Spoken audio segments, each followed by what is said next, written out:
Honorable Speaker, as a member of the SPC, I am going to be pushing very hard that the conduct and pronouncement of certain members, even the bills that they bring before this House, they are costing the image of this House, Honorable Speaker, because those bills are tone deaf.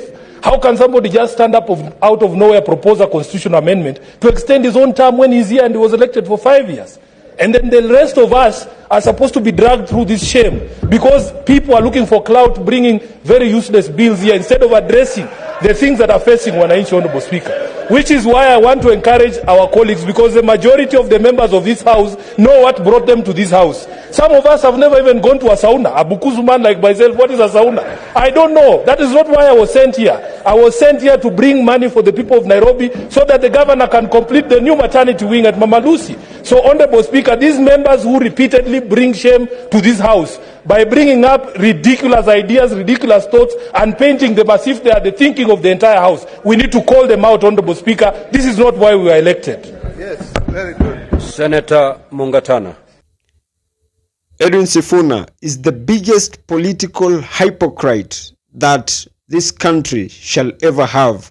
And if you've been keenly listening in that video, he is trying to call out Senator Samson Cherargei for bringing very stupid and ridiculous bills before the floor of the Senate. And mind you, trust Sifuna at your own peril. And this is why I don't trust Senator Sifuna, simply because this will just be a reverse psychology game just for him and his company to cleanse themselves. Remember, it is just barely 1 week that they all voted to impeach the former DP, Rigathi Gachagua. They voted to impeach the former DP, Rigathi Gachagua, even when a vast majority of Kenyans argued that the country had very contentious issues to be discussed, and the impeachment motion against the DP was neither among the top in the list. Imagine this. Last week, Senate voted to impeach the former DP, Rigathi Gachagua. Then, in less than 72 hours, a very contentious bill is introduced before the Senate, and the bill is seeking to extend the 5-year term limit from 5 to 7. And why I have said that this is just a reverse psychology game at play is because their masters knew that Rigathi's impeachment was not very contentious, and very many Kenyans were of course against it. So their masters saw it fit that just for they to restore back their trust to the people, they saw it fit that they can reintroduce another contentious bill, so that when it is right on the floor of the House, the same senators and members of parliament are going to lament and criticize the mover of the same bill, and by so doing they would have managed to restore trust to the common electorate, simply because the illiterate electorate are going to see that a certain member of parliament or a certain senator argued before the Senate that that bill was not centered to the common man. So with that, the senator so and so is more likely that he is more centered with the interests of the citizen. But you know what? We now are fully aware of their games and script. And I kid you not, Kenyans are not going to buy to their script.